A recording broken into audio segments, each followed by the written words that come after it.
Buenas tardes a todos. Bienvenidos a la tercera conferencia impartida por la licenciada Marcela Alanis Sámano. Esta serie de conferencias de la Comisión de Derechos Humanos, también con la UTM aquí participando y Psicorred.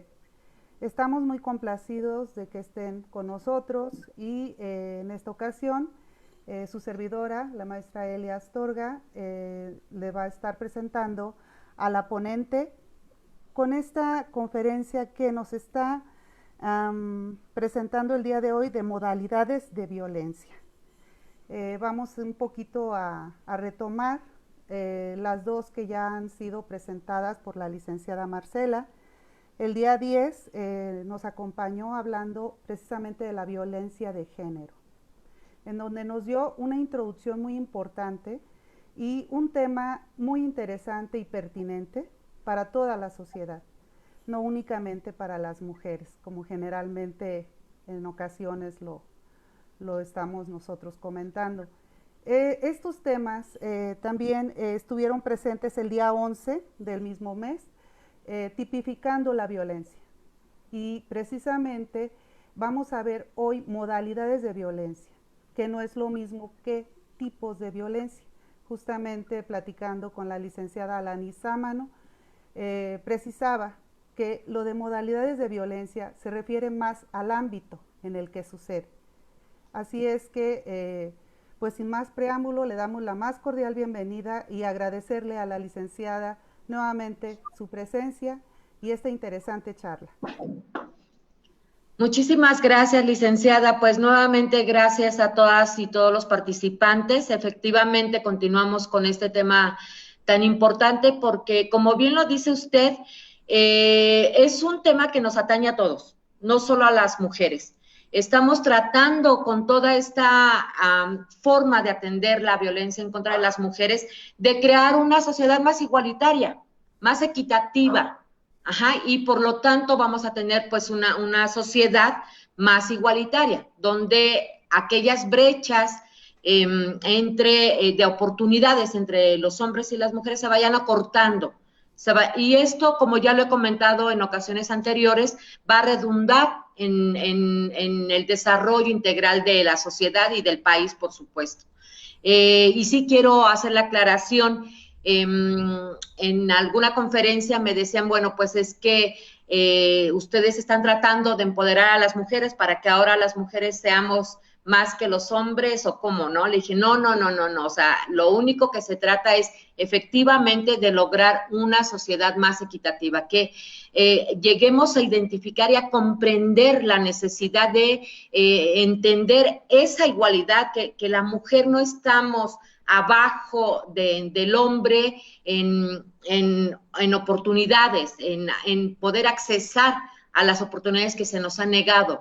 Lamentablemente, las mujeres hemos sido en un alto porcentaje, en mayor porcentaje, las que hemos sufrido todos los tipos que ya hemos visto de violencia. Y precisamente se trata de esto, ¿no? De primero identificar esos tipos de violencia, como lo hemos visto en la sesión anterior, ¿no? Identificar cómo es que me están violentando, cómo me afecta y para caminar hacia una alternativa. Sabemos que no es un problema que se pueda resolver de la noche a la mañana. Es un trabajo, pero este trabajo lo tenemos que llevar a cabo todos y todas. Nosotras, desde nuestra parte, identificar cuál es el tipo de violencia que estoy sufriendo, para encontrar los medios y detenerla y decirle al agresor, no, ya no, basta. Tengo el derecho de vivir una vida libre de violencia.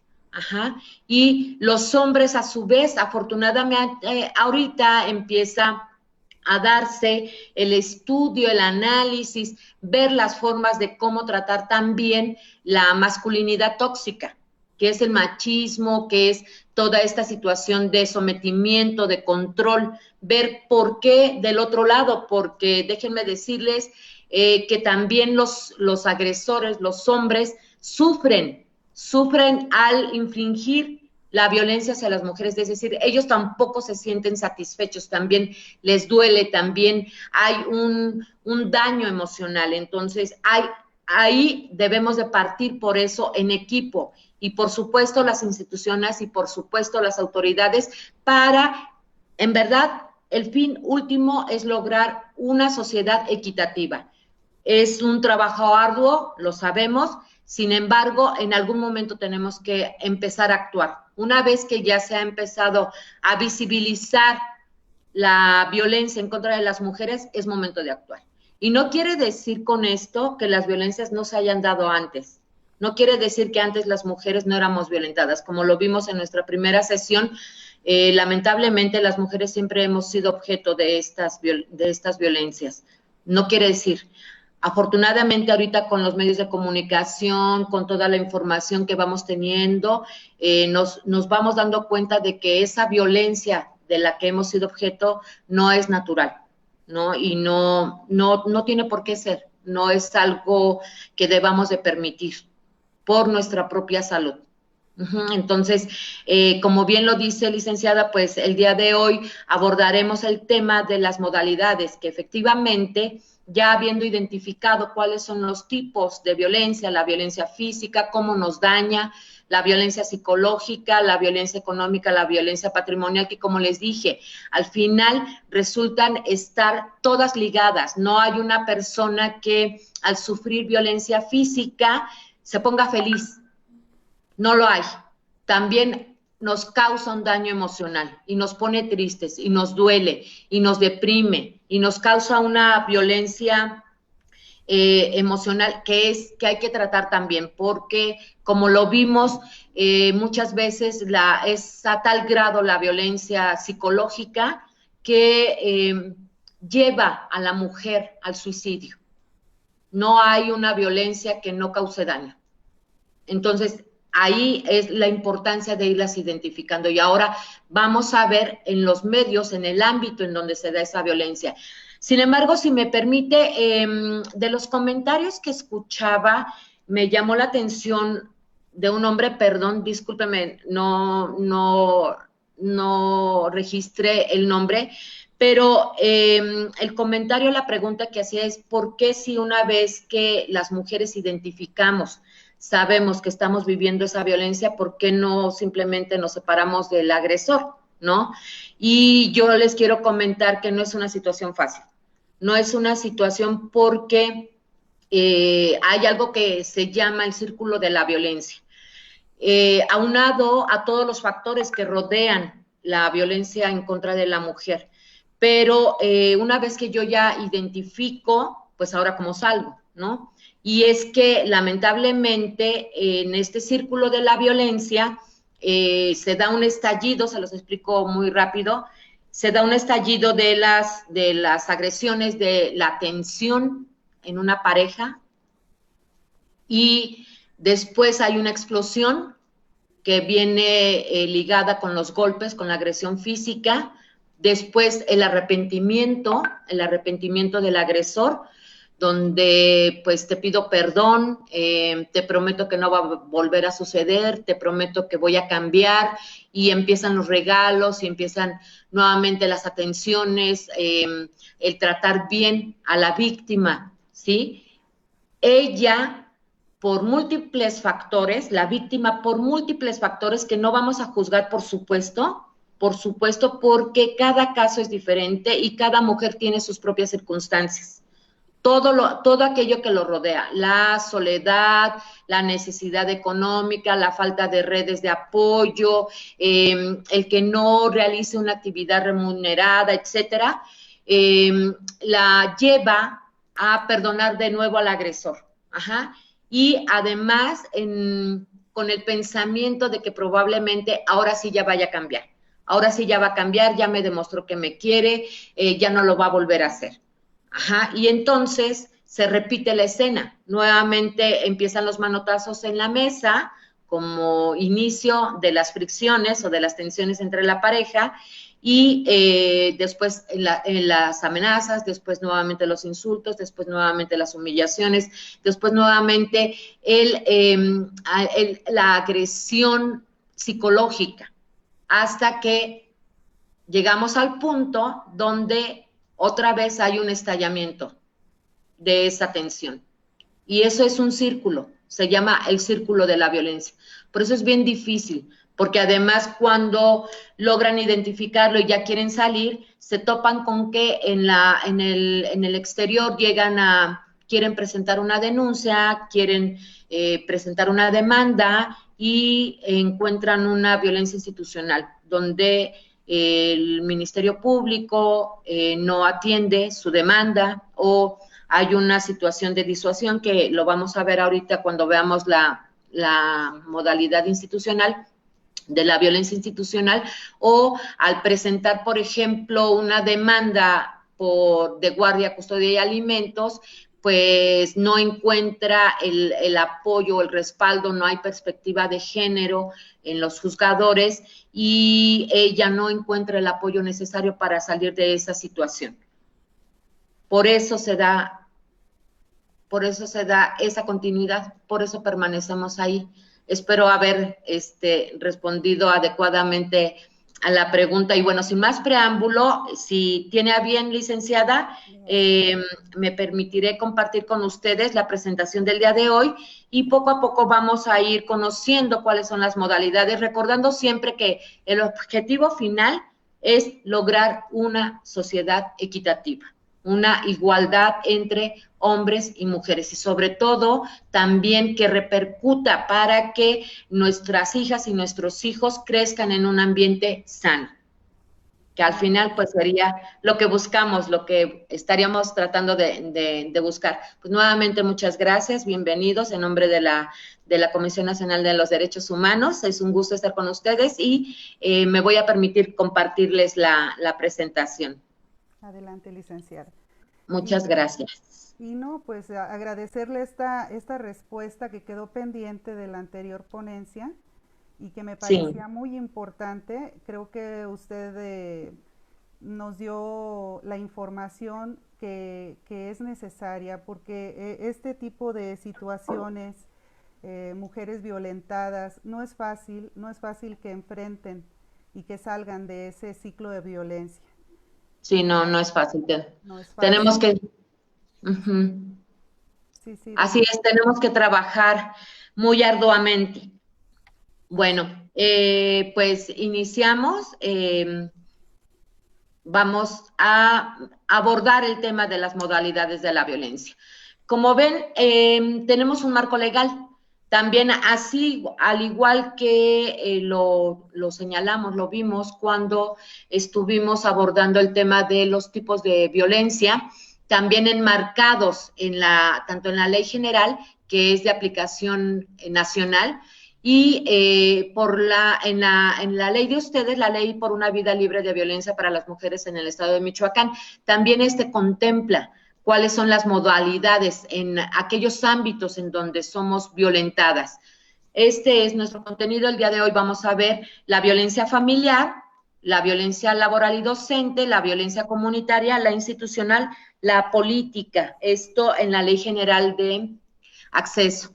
Y en el Estado también nos señala como modalidad de la violencia la familiar, la laboral y docente, la que se da en la comunidad, la institucional, y vamos a abordar algunas otras modalidades de violencia, sobre todo las que están señaladas en la Ley de Acceso de las Mujeres a una Vida Libre de Violencia de la Ciudad de México, porque se han establecido algunas modalidades que yo creo que puede ser un parteaguas para que sean consideradas en otros estados y la finalidad es su visibilización.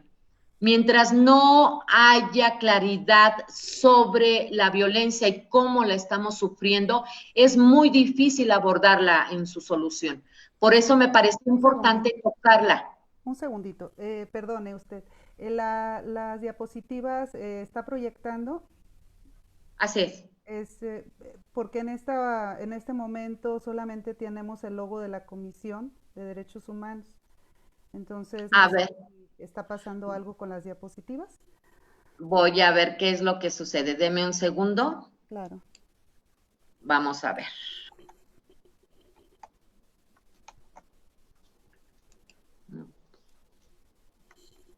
Qué raro. Yo aquí la tengo. Yo aquí la tengo.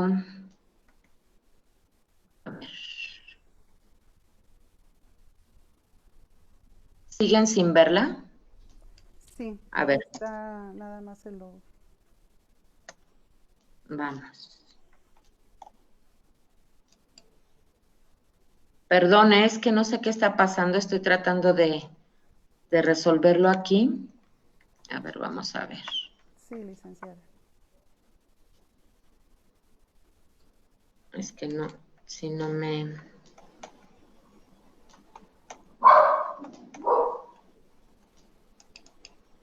Me dice si se... ¿No? Es que no sé qué está pasando. Estoy tratando de resolverlo aquí. A ver.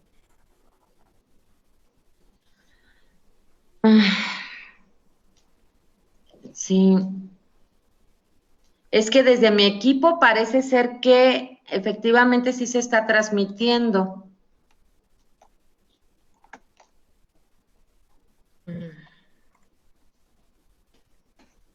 Bueno, no sé si me escuchan, Sí, la escucho perfectamente, licenciada, pero uh-huh. no podemos, ok, parece que tengo que subir yo aquí el volumen para mí, ¿de acuerdo? Sí. Porque decían en los comentarios que yo no me escuchaba. Entonces, muy bien, ahora ya estamos con ¿Ya la tiene usted? A ver, vamos a ver si ahora sí.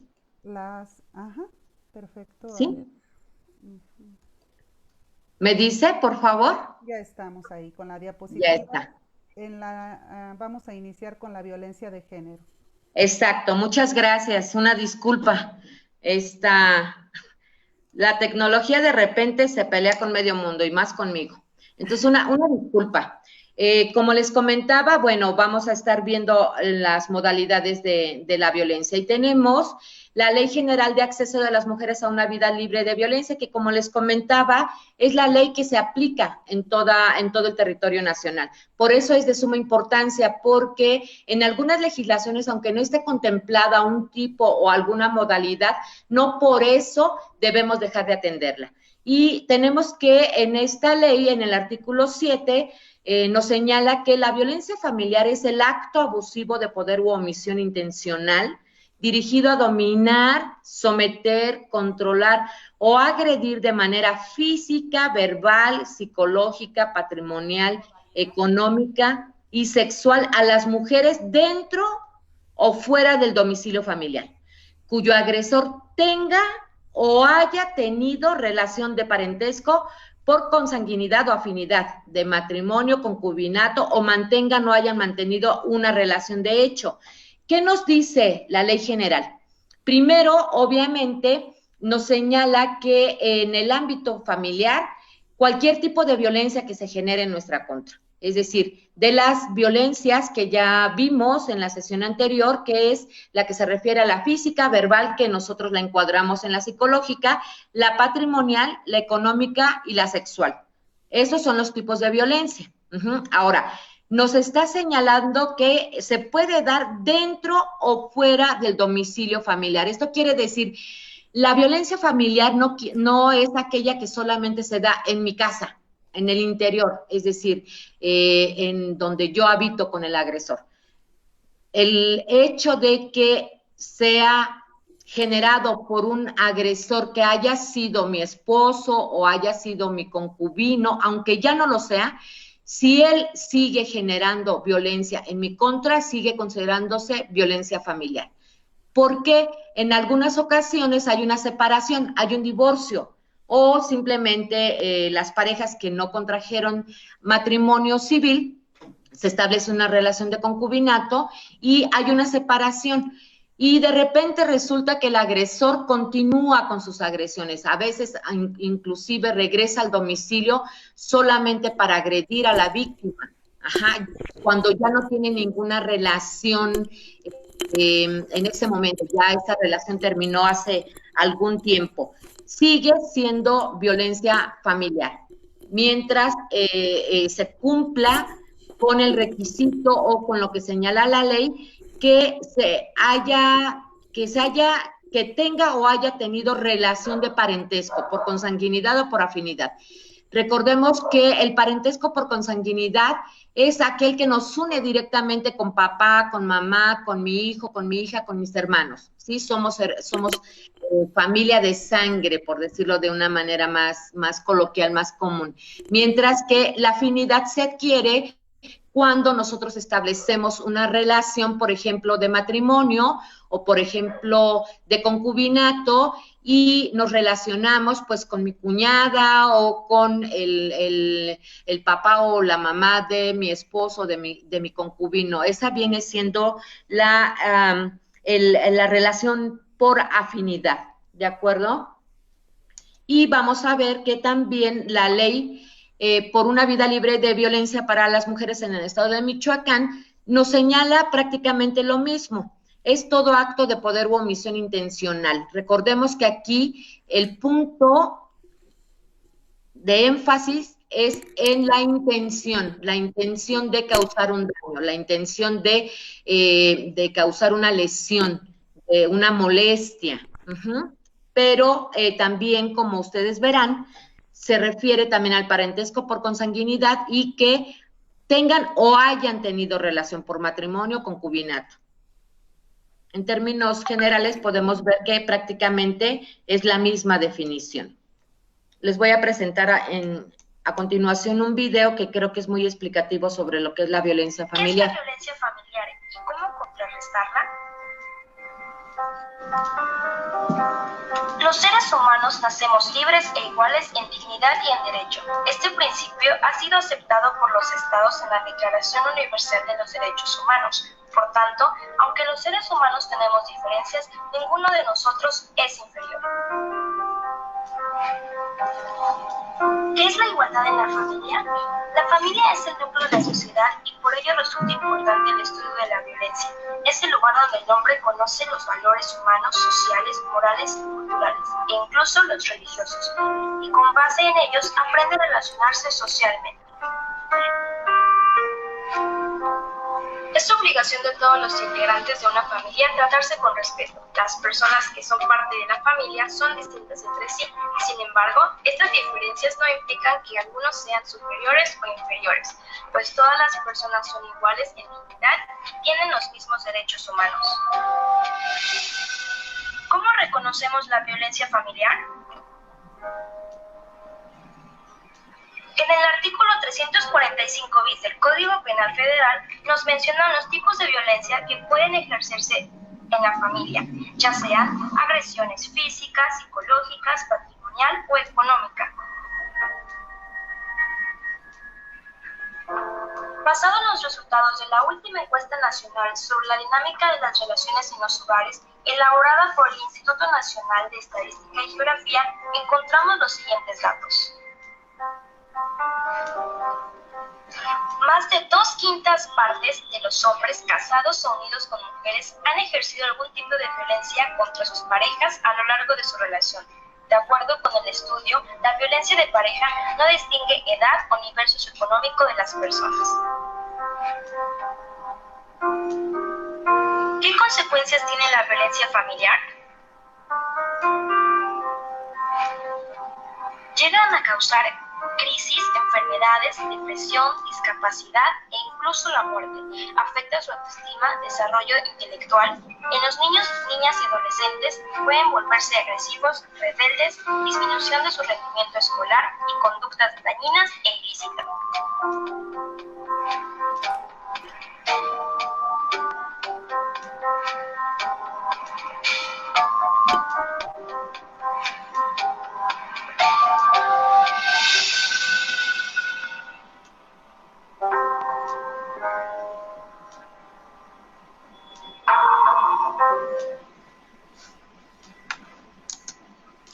Muy bien, pues como vimos en el video, creo que lo más importante que nos deja es entender que todos los integrantes de la familia tenemos dignidad y como lo vimos en sesiones anteriores, quiere decir todos los seres humanos valemos igual, no importa si yo soy mujer, si soy hombre, si soy niña, si soy niño, tengo el mismo valor por el simple hecho de ser una persona humana.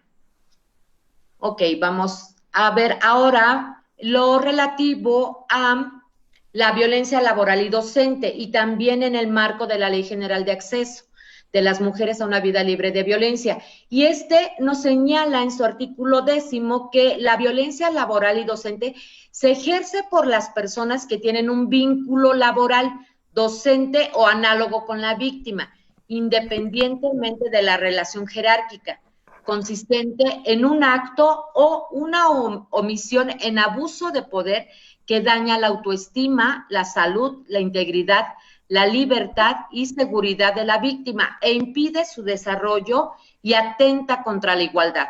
Puede consistir en un solo evento o en una serie de eventos. Incluye el acoso y el hostigamiento sexual.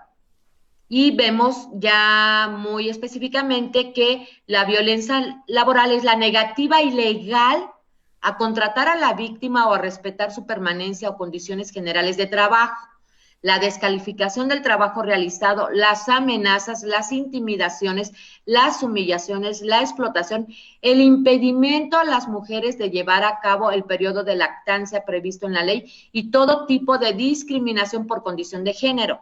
Es decir, por ejemplo, cuando a una mujer nos impiden contratar, que nos contratemos o no nos contratan por el hecho de ser mujeres y nos señalan que la causa es porque vamos a ser madres en algún momento, ¿no? Y que pues yo te voy a tener que dar incapacidad y me vas a dejar el trabajo y después vas a tener que estar ausentándote porque tu hijo o tu hija se enferman, etcétera.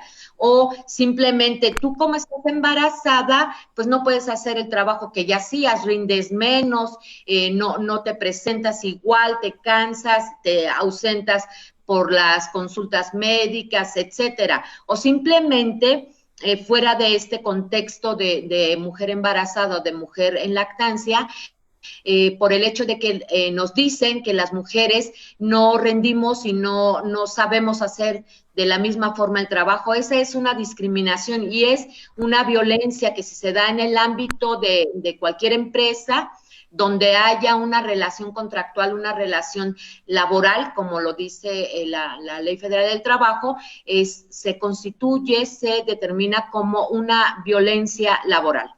En cambio, por ejemplo, la violencia docente son aquellas conductas que dañan la autoestima de las alumnas con actos de discriminación por su sexo, edad, condición social, académica, limitaciones y o características físicas que les infligen maestras o maestros. El día de hoy también di una conferencia en donde les señalaba algunas cosas que me parecen como muy importantes de señalar, ¿no? Cuando a las mujeres nos dicen, pues, tú deberías de estudiar, no sé, enfermería, o deberías de estudiar para maestra, o deberías de estudiar otras cosas, porque, pues, tú como mujer no creo que seas muy capaz de recibirte o graduarte, por ejemplo, en física, en matemáticas, o como astrónoma, como bióloga. Perdón, o sea, tengo la misma capacidad. No habemos mujeres más inteligentes que los hombres por el hecho de ser mujeres. Tenemos la misma capacidad y por supuesto podemos aprender y por supuesto podemos desarrollarnos profesionalmente igual que cualquier hombre. Entonces, cuando en la escuela el profesor o la profesora nos dice, tú no importa que no me entregues la tarea porque pues, al final tú te vas a casar, vas a tener un hombre que te va a mantener. Entonces, bueno, pues no te preocupes por las calificaciones, tú tráeme la tarea tarea y yo te paso de grado, ¿no? Hay una discriminación y una devaluación y un atentado en contra de la dignidad y del valor de esa niña al nivel escolar, porque además le va a marcar, le va a causar un daño que puede ser que lo lleve a través del tiempo y que en un momento dado ella asuma que efectivamente esa es su posición, ¿no? Con base en los roles, en los estereotipos que nos han enseñado y que efectivamente ella desista, digamos, de ese proyecto de vida que pudo haberse formado. Y bueno, yo les decía, pues qué desperdicio, ¿no? Porque no sabemos si estamos dejando en el camino a una gran científica que nos puede apoyar en temas como ahorita de la pandemia, ¿no? Donde vemos que la mayoría son hombres los que se abocan al estudio, a la investigación de toda la problemática de la salud. Hay mujeres, por supuesto, y muy capaces, por supuesto, pero todavía seguimos siendo menos científicas y sobre todo seguimos siendo menos reconocidas en nuestra capacidad. Por eso la importancia de visibilizar, como les comentaba al inicio, el estudiarlos, el tocar todos estos temas, es darnos cuenta de que existen para tomar las acciones necesarias y detenerla para que no nos cause, no causar daño en nuestras hijas, en nuestras mujeres y se puedan desarrollar adecuadamente con base en lo que ellas decidan, con base en lo que ellas quieran. Muy bien.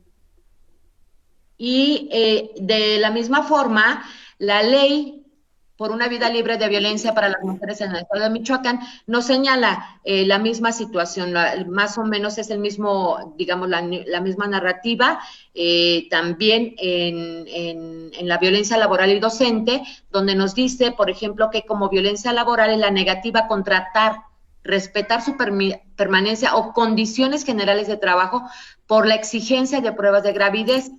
Primero me traes una prueba donde me diga que no estás embarazada. Si estás embarazada, aquí no tienes cabida en esta empresa.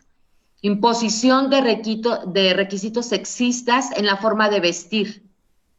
¿Sí? O sea, yo en una empresa, pues tú tienes que venir de tal o de cual forma vestida. Tienes que venir siempre con falda o siempre, no sé, con blusas escotadas o con blusas pegadas o al contrario, no puedes venir con ropa que sea con escotes pronunciados o ropa con faldas cortas, etcétera, ¿no? Eso también constituye una violencia laboral. Finalmente, las mujeres tenemos el derecho de vestirnos, pues, como más cómodas nos sintamos, ¿no? Como más a gusto estemos.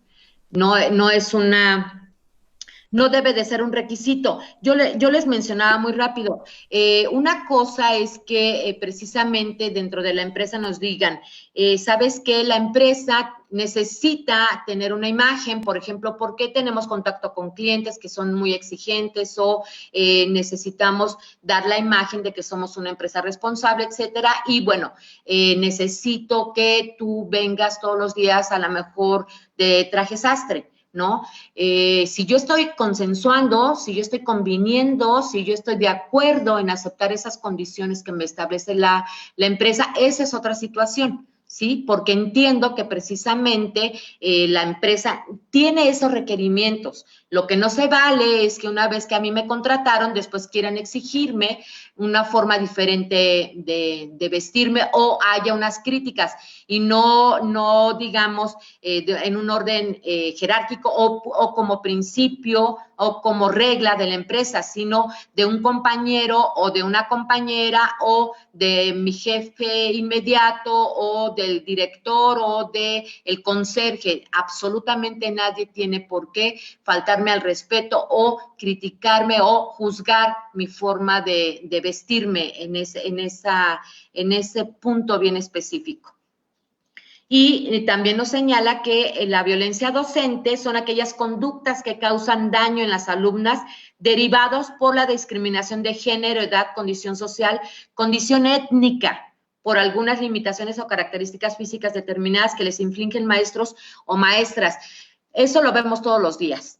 La alumna o el alumno, en este caso las alumnas, porque estamos hablando de la violencia de género, en contra de las mujeres, que vienen de una etnia diferente a la nuestra o que simplemente no hablan el español o tienen una forma de vestirse muy, muy adecuada a sus usos y costumbres, es decir, así se estila, así se usa en su comunidad, en su etnia, y resulta que los maestros o las maestras las excluyen,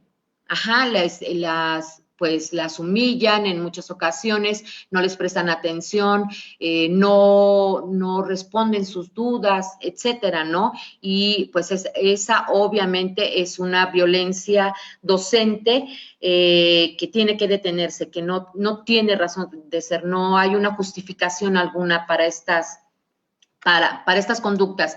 Y lo mismo hablamos de las personas que tienen alguna discapacidad, ¿no? De repente pensamos que las personas que están en silla de ruedas o que tienen algún retraso de alguna índole o alguna discapacidad, por ejemplo, visual o, por ejemplo, motriz, que no son capaces de realizar las mismas capacidades cognitivas que todas las demás alumnas y alumnos. Este es el video relativo a la violencia docente. La violencia laboral es un fenómeno que cada día toma mayor importancia, dado los impactos que genera tanto en los trabajadores como en las empresas. ¿Pero qué es trabajar en una empresa? Trabajar en una empresa puede ser una experiencia muy gratificante, pero cuando enfrentamos situaciones de acoso laboral, la historia es otra. Se pierde la motivación por el trabajo y se afecta la autoestima de la persona. Pero, ¿qué es esto del acoso laboral? Es cualquier actitud no deseada que atente contra la dignidad de una persona, ya sea de manera psicológica, física o moral. Estas actitudes generan un entorno que afecta la capacidad para desarrollarse laboralmente. No toda actitud o exigencia en un ambiente laboral pueden ser consideradas acoso laboral. No son formas de acoso laboral: llegar a tiempo, realizar el trabajo asignado, ser evaluado por desempeño y entregar resultados. Sin embargo, existen actos que sí son considerados como modalidades de acoso laboral. Por ejemplo, las situaciones que han enfrentado Daniela y Roberto. Daniela es diseñadora gráfica y padece de maltrato laboral, pues su jefe realiza actos en contra de su integridad, dirigiéndose a ella con expresiones injuriosas o ultrajantes. También sufre de persecución laboral, pues sus colegas de área se burlan de su apariencia física con comentarios hostiles y humillantes. Y se dio cuenta que la empresa le paga un salario inferior comparado con su compañero, pese a que los dos tienen los mismos estudios y experiencia laboral, solo por el hecho de ser mujer. Esto es inequidad laboral.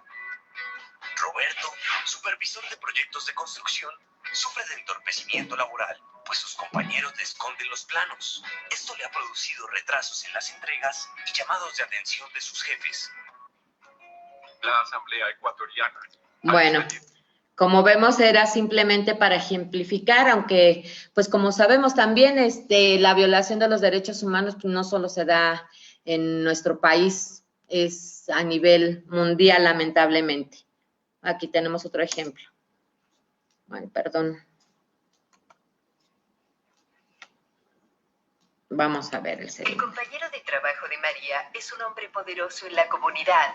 Teme que nadie le crea y nunca más volverá a ser contratada si ella lo denuncia. El jefe de Maura la obliga a tener relaciones sexuales y amenaza con despedirla si le dice algo. Sin su trabajo no puede dar de comer a sus hijos. Maura se siente sin valor y algunos días apenas puede trabajar. Cualquier persona puede ser blanco de la violencia de género en el trabajo. La violencia de género es una de las violaciones de los derechos humanos más comunes en el mundo. Puede afectar a cualquier trabajador o trabajadora, pero sobre todo a las mujeres debido a relaciones de poder desiguales. incluye acoso sexual y mucho más. Abuso verbal, acoso, amenazas, todas estas acciones pueden ser violencia de género. Muchas personas dicen que la han experimentado por parte del jefe, compañeros de trabajo o clientes. La violencia de género en el trabajo no se trata de individuos, es sistémico. Es cómo evolucionó la sociedad y las víctimas pueden ser blanco por muchas razones. Socava a las trabajadoras y cuando se sienten impotentes, los empleadores pueden aprovechar manteniendo los lugares de trabajo inseguros o forzando a las trabajadoras a trabajar largas horas por poco dinero. Pocas leyes abordan los diferentes tipos de violencia de género en el trabajo y esas no son suficientes o no se hacen cumplir. ¿Qué podemos hacer? Los trabajadores y las trabajadoras son más poderosos y pueden lograr cambios cuando colectivamente obligan a los empleadores a ser responsables. Tenemos una gran oportunidad en este momento para detener la violencia de género en el trabajo. Después de años de campañas de las personas trabajadoras y los sindicatos, la OIT de la ONU avanza hacia una ley global. Ayudaría a las y los trabajadores, empleadores y gobiernos en todas partes a tomar medidas para detener este abuso. Pero necesitamos tu ayuda. Apoya la campaña para detener la violencia en el trabajo. Únete a nosotros y comparte este video. Perdón, se cortó. Bueno, creo que aquí en este video de la OIT, pues es muy claro que precisamente lo que les comentaba, lamentablemente la violencia laboral se da en todos los países. A nosotros nos importa detenerla, identificarla en nuestro país, por supuesto. Y por eso es precisamente identificar cuando yo, mujer, estoy siendo víctima de violencia laboral. Todas esas exigencias que a veces nos hace nuestro jefe para mantener relaciones sexuales con él, si no, yo no voy a tener un ascenso o no voy a tener el empleo o me van a despedir. Es una violencia laboral que no se justifica. El día de hoy me planteaba una víctima que ella sufrió acoso sexual por parte de su superior jerárquico inmediato y la obligaba a tener relaciones con él. Sin embargo, ella no aceptó nunca, pero la forma de desquitarse, digamos, fue comentarle a todos los compañeros que efectivamente ella se había ido con él, cosa que no fue cierto, ¿no? Lo lamentable de aquí es que la empresa, cuando se enteró, la quería obligar a dar una disculpa a su jefe cuando él había sido el agresor y que si no, pues que la iban a despedir. Afortunadamente ella tuvo, digamos, el valor, la entereza, la decisión de decir, yo no me voy a disculpar, él fue el que me violentó, él fue el que me insinuó, me dijo directamente que yo tenía que tener relaciones sexuales con él porque si no me iban a despedir. Entonces yo no quiero continuar en esta empresa y pues lamento mucho que conserven a una clase de personas como él, porque ella logró zafarse de esa violencia, pero muy probablemente al no haber ocurrido absolutamente nada en contra de esta persona, de este hombre, de este agresor, seguramente a las empleadas que fueran ingresando a esa empresa iba a haber esta clase de situaciones en su contra. Vamos rápidamente para que no nos coma el tiempo. La violencia en la comunidad. Y tenemos que la Ley General de Acceso nos dice en su artículo 16 que la violencia en la comunidad son los actos individuales o colectivos que transgreden derechos fundamentales de las mujeres y propician su denigración, discriminación, marginación o exclusión en el ámbito público. Y por otra parte, la Ley por una vida libre de violencias para las mujeres en el estado de Michoacán nos señala igual en el artículo 16 que la violencia en la comunidad es toda acción u omisión que se realiza de manera colectiva o individual por actores sociales o comunitarios directa o indirectamente que generan degradación, discriminación, marginación, exclusión en la esfera pública o privada, limitando consecuentemente la autonomía física, sexual o psicoemocional y su defensa, favoreciendo un estado de riesgo.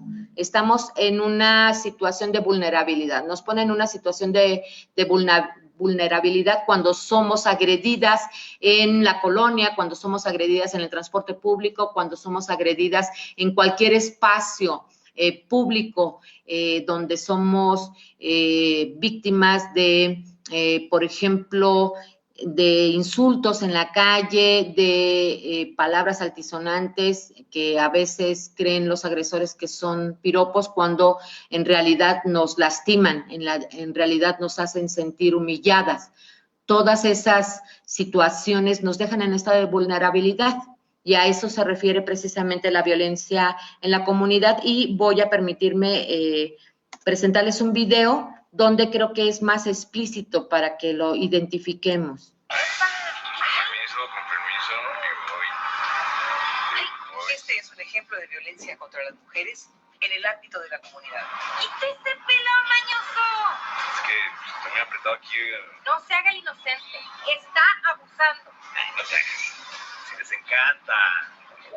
Este tipo me está molestando. Baja, esquina baja. En el ámbito comunitario, la paz es tu responsabilidad. Así es, creo que es un ejemplo muy claro de cómo se da la violencia en contra de las mujeres en el ámbito de la comunidad. Vamos a ver la violencia institucional, que es una de los factores que hablábamos sobre el por qué en muchas ocasiones las mujeres no logramos salir de ese ámbito de violencia, donde no logramos encontrar el camino, la solución adecuada, viable, para terminar con la violencia que se ejerce en contra nuestra, y hablamos de todos los tipos de violencia. Y se refiere a la violencia institucional, que con base en lo que dice la Ley General, en su artículo 18, son los actos u omisiones de las y los servidores públicos de cualquier orden de gobierno que discriminen o tengan como fin dilatar, obstaculizar o impedir el gozo y ejercicio de los derechos humanos de las mujeres, así como su acceso al disfrute de políticas públicas destinadas a prevenir, atender, investigar, sancionar y erradicar los diferentes tipos de violencia. En tanto que la ley de Michoacán nos refiere en su artículo 13 que es el conjunto de acciones prácticas u omisiones de servidores públicos que prolonguen, obstaculicen o impidan que las mujeres accedan a los medios, al goce de sus derechos y a las políticas públicas necesarias para su desarrollo y destinadas a prevenir, atender, investigar, sancionar y erradicar los diferentes tipos de violencia. Se equipara a violencia institucional la negativa o dilación en el otorgamiento o tramitación de las órdenes de protección, bien importante, así como su debido seguimiento y registro que prevé la presente ley. Es decir, cuando nosotros acudimos ante el Ministerio Público, ya nos decidimos después de mucho esfuerzo, después de mucho trabajo, me refiero a trabajo emocional, trabajo en estar empoderándome, en estar fortaleciéndome emocional y económicamente, ya tomé la determinación de separarme del agresor. Y acudo ante el Ministerio Público y el Ministerio Público me dice, pues sabes qué, que no procede tu denuncia, yo no veo de dónde tú deduces que estás sufriendo violencia, ¿no? Entonces yo no te veo que estés golpeada, yo no veo que tengas ninguna lesión y pues el día de mañana seguramente tú vas a venir y vas a retirar la denuncia, presentar el perdón y pues yo mejor te sugiero que vayas y realices las actividades que te corresponden en tu casa, lava la ropa, ten contento a tu esposo para que no te agreda, ¿no? Y pues resulta que no le está negando el acceso a la justicia a esa mujer. Eso es una violencia institucional muy grave que, como ustedes comprenderán, repercute por completo en la no detención de la violencia en contra de las mujeres. Si las mujeres consideramos que el ir ante el Ministerio Público a presentar una denuncia por la violencia que estoy siendo objeto y resulta que no hay una sanción y se continúa la costumbre, la práctica de la impunidad y que no pasa absolutamente nada, nos dejan en un estado total de indefensión. ¿A quién más recurrimos? ¿Qué hacemos? Si quienes tienen la obligación de iniciar las investigaciones y de allegarse de todos los elementos de prueba no hacen adecuadamente su trabajo, ¿quién lo va a hacer? Hay que exigir que cumplan con su obligación. No me importa si usted me señala que yo estoy inventando o que no es cierto o que yo voy a otorgar el perdón el día de mañana. No me importa. Usted, su obligación es de abrir la carpeta de investigación e iniciar todas las investigaciones necesarias para que se determine la sanción o la pena que se le va a imponer al agresor. Mientras no logremos eso, y es una lucha, yo sé, todavía muy larga, pero debemos de iniciar exigiendo el respeto a nuestros derechos humanos. Ese es el punto principal y sobre todo también cuando acudimos y realizamos, a esto se refiere la dilación, presentamos una demanda por guarda, custodia y alimentos, en donde el deudor alimentario tiene que cubrir los alimentos necesarios para las necesidades de mi hija o de mi hijo y las mías propias. Y resulta que se tardan en notificarlo, que extraviaron el expediente, que el actuario no hizo la notificación a tiempo, que no se ha girado el oficio a la empresa, etcétera. Y entonces, pues, ¿de qué voy a vivir? ¿Con qué van a comer mis hijas y mis hijos? Esa dilación es también una violencia institucional y, bueno, en muchas otras dependencias donde no se nos otorgan los servicios con perspectiva de género, atendiendo a todas y cada una de nuestras circunstancias que rodean nuestra situación muy en concreto, muy en particular. Todo eso implica una violencia institucional y también tenemos que propugnar porque se detenga. Exigir es uno de los puntos fundamentales para que el funcionario o la funcionaria pública entiendan que deben de realizar su trabajo porque de otra forma no vamos a lograr la sociedad igualitaria y equitativa que buscamos. Este es un claro ejemplo.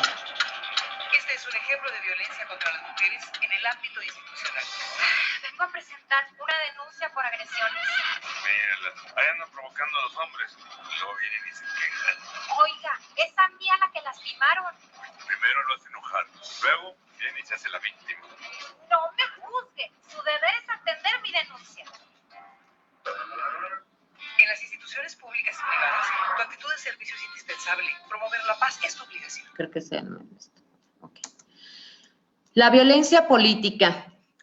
Muchas veces lo que sucede es que no le damos la importancia a identificar esta clase de violencia en el ámbito político, pero hay que detenernos un poco a pensar que lamentablemente mientras siga habiendo una mayoría de hombres que se resisten a vernos con perspectiva de género, a entender que también somos iguales a ellos, a entender que también tenemos y debemos tener el mismo derecho a las mismas oportunidades, va a ser muy, muy, muy difícil que avancemos. ¿Por qué? Porque finalmente, mientras se constituyan los órganos legislativos, el poder legislativo en su mayoría con hombres, sin perspectiva de género, sin aquellos que vean todavía esa necesidad de igualdad, pues las leyes van a seguir siendo injustas, va a haber muchos huecos o muchas por ahí, pues herramientas que utilizamos de repente o utilizan de repente los abogados para evitar lograr esa igualdad de las mujeres, seguir negándoles sus derechos a las mismas oportunidades. Y en verdad es algo muy grave porque cuando alguna mujer logramos algún puesto, algún cargo público, somos objeto de violencia y nos pagan un salario menor o no nos dan los recursos necesarios para llevar a cabo nuestros programas sociales a los que nos comprometimos, nos niegan la palabra en las reuniones, no nos toman en consideración o simplemente nos escuchan, pero pues es como si no lo hicieran. Al final no consideran nuestra opinión o nuestros conocimientos o nuestra experiencia para lograr leyes más equitativas. Esa es la importancia de la violencia política y visibilizarla.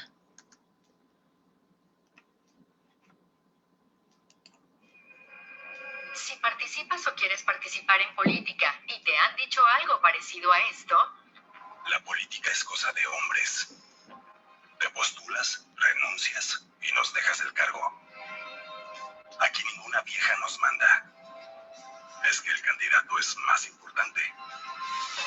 Este puesto es más para un hombre.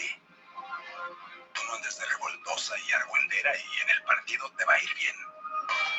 si te han dicho algo así o parecido, has sufrido violencia política. La violencia política contra las mujeres son todas aquellas acciones y omisiones que limiten, violenten o impidan el ejercicio de los derechos políticos de las mujeres por el simple hecho de ser mujeres. Algunos tipos de violencia política son registros simulados de candidatas para cumplir con la cuota de género, registrar a mujeres exclusivamente en distritos perdedores, amenazas a las mujeres que han sido electas, menos recursos de los que reciben los hombres para actividades políticas.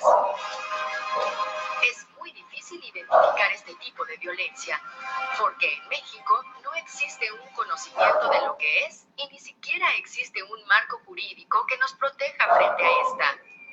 Únicamente Campeche y Jalisco cuentan con una definición de la violencia política, mientras que solo Oaxaca aprobó tipificarla.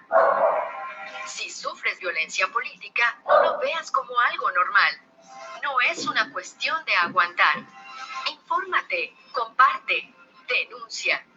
No hay democracia si hay violencia política contra las mujeres.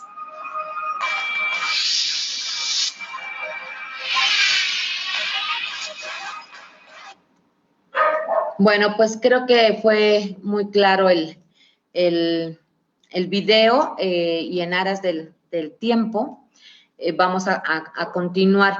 La violencia feminicida en muchas legislaciones todavía está considerada como tipo, en otras es ya una modalidad. Creo que lo importante es el efecto que causa, ¿no? Pues no requiere, yo creo, abundar mucho en lo que es el feminicidio, es la violencia extrema en contra de una mujer. Y la importancia radica en ir identificando los tipos de violencia y el nivel de violencia que estoy sufriendo para que no lleguemos a esto. Al final, lo más importante es tratar de impedir que nos maten, tratar de impedir que una mujer muera por violencia de género. Esa es la importancia de irla identificando y de ver cuáles son las alternativas viables de solución, pero desde que se va empezando a generar la violencia, la violencia en el noviazgo, en los inicios de las relaciones, cuando empiezan con violencia emocional, con humillaciones, con comparaciones que nos lastiman, hay que tener mucho cuidado, identificar que eso es violencia, que no es normal, que no es natural y que puede ir subiendo de nivel o de gravedad ese tipo de violencias hasta llegar a convertirse en un feminicidio. Esta es la violencia en el noviazgo, que también tiene sus repercusiones, creo que en aras del tiempo, por lo que estoy viendo, ya no se los voy a reproducir, pero implica la violencia en el noviazgo todavía no es una modalidad que esté dentro de la ley de acceso del Estado de Michoacán. Sin embargo, me parece importante abordarla porque en muchas ocasiones la violencia empieza en el noviazgo y cuando se llega a convertir en un matrimonio o en una relación más estable de concubinato, empieza a agravarse. Entonces es necesario irla identificando desde este momento para detenerla a tiempo y que haya un desarrollo íntegro de la mujer. La violencia escolar, que más o menos ya vimos, son aquellas conductas. Perdón, es que estoy recibiendo un mensaje de la universidad. Son las conductas, como lo vimos, dentro del ámbito escolar, que también dañan y perjudican, lastiman a los niños en este ambiente escolar. Voy terminando. Ya no les voy a pasar. La violencia mediática, como les comentaba al inicio, estos modalidades de violencia se encuentran ya señaladas en la Ley de Acceso de la Ciudad de México en Michoacán. No, la mediática me parece importante, nada más les voy a mencionar que son aquellas imágenes o programas en revistas, en la televisión, en donde nos utilizan como un objeto sobre todo sexual, y la violencia obstétrica. Discúlpenme que no les transmita ya el video, creo que me están señalando que tenemos que terminar en unos minutos ya la conferencia. Entonces voy a dar fin a la transmisión de la presentación y vamos a dar inicio a los comentarios o vamos a detenerlo, discúlpeme, licenciada, yo acá bien, concentrada en la explicación, siempre me falta tiempo, siempre, lo confieso, sí. Hablo demasiado, pero es que es un tema bien apasionante y además quedan fuera muchísimos factores que quisiéramos abordar para lograr una identificación de los tipos de violencia y ver cómo lo vamos deteniendo, ¿no? Que la gente en verdad vaya identificando que no es normal, que no es natural y que es necesario tomar acciones para tratar de detenerla. Una disculpa, me voy en el tiempo siempre, perdón, pero bueno, adelante, estoy abierta a preguntas o comentarios, una disculpa. Muchas gracias, licenciada. No. Yo estaba muy atenta, en realidad todo lo que usted nos ha compartido de gran calidad y necesario, como dijimos, precisamente para poder ir construyendo una sociedad equitativa, una sociedad informada, ¿no? Me da muchísimo gusto que haga mención de la ley en Michoacán, porque precisamente es lo que estamos necesitando, ¿no? Como es precisamente lo que nos dice en cuanto a la visibilidad de la violencia, ¿verdad? Bueno, así es, efectivamente. Bien, pues tenemos aquí una pregunta de Juan Manuel López, o más bien un comentario. Dice, esa violencia institucional es muy común, debería de anunciarse de manera obligada la capacitación a todos los funcionarios y facilitar la denuncia a quien se siente violentada. Así es, efectivamente, es una de las situaciones que más complicado es en la realidad. Entendemos muchos de los factores que rodean a toda la administración de justicia, lo entendemos, a veces la falta de recursos, a veces la falta de personal. Sin embargo, quienes están atendiendo en las instituciones y sobre todo en aquellas que tienen que ver con la impartición de justicia, el personal que atiende, recibe en un momento dado a una mujer, tiene la obligación de atenderla. Y de nuestra parte lo que corresponde es exigir el cumplimiento, ¿sí? Tú me tienes que dar la atención necesaria porque probablemente esté en riesgo mi vida. ¿Sí? Tienes que tomar las acciones necesarias para protegerme, ¿sí? Entendemos que a lo mejor hay 3 o 4 mujeres esperando también, ¿no? Pero cada una de nosotras es igual de importante, igual de valiosa. Y cada una de nosotros necesitamos esa atención. En verdad, yo les comento, es que nadie acude por gusto al Ministerio Público, ¿no? Y sabiendo además que a lo mejor voy a estar 1 o 2 o 3 horas, ¿sí? Nadie acude por gusto, acudimos porque lo necesitamos. Entonces, exacto, necesitamos exigir el cumplimiento de esa función. Pero sí, es un tema todavía un poco complicado, lamentablemente.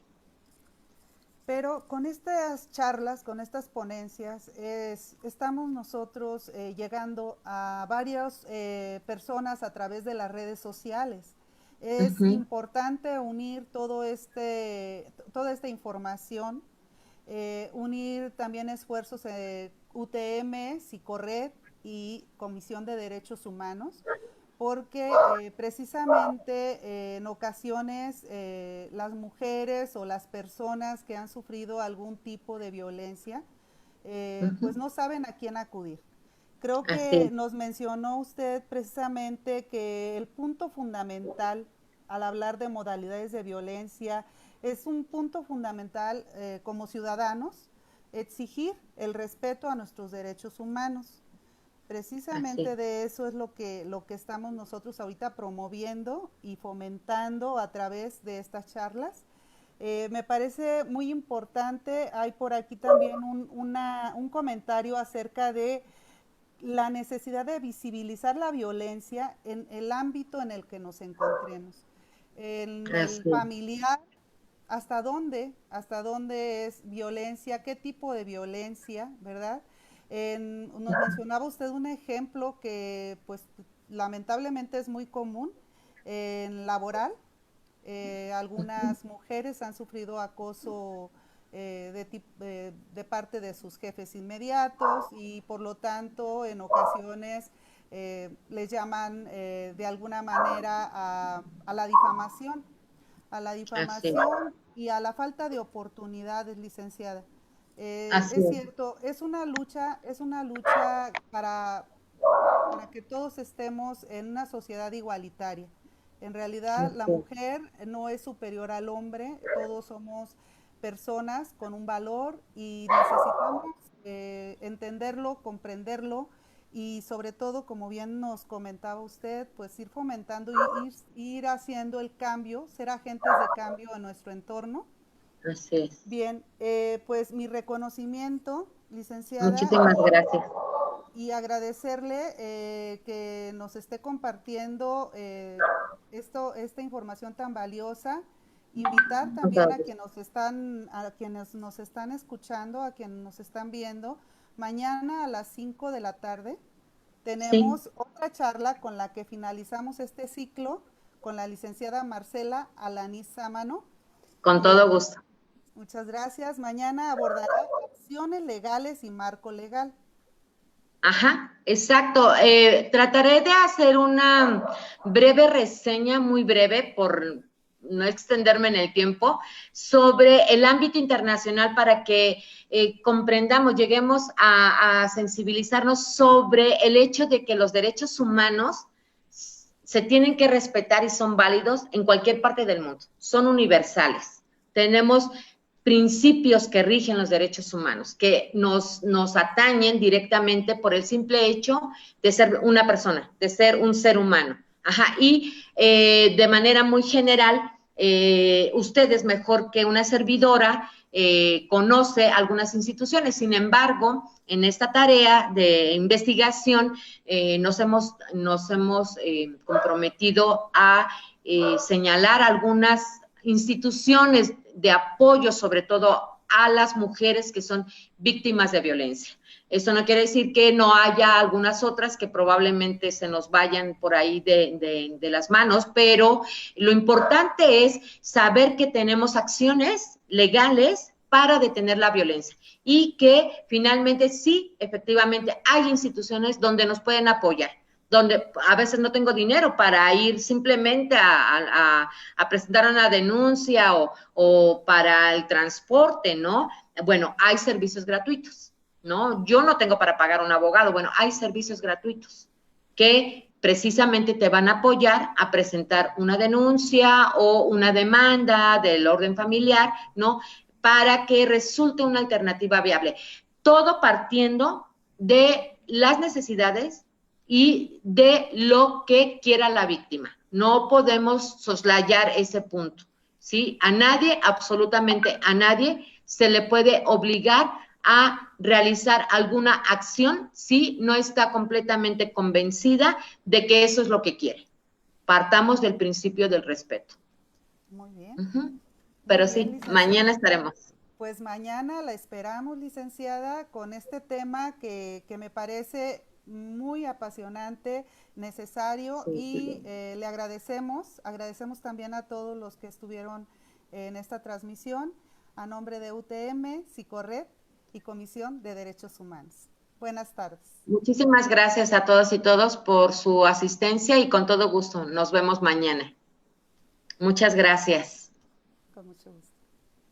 Hasta luego. Bye. Hasta luego.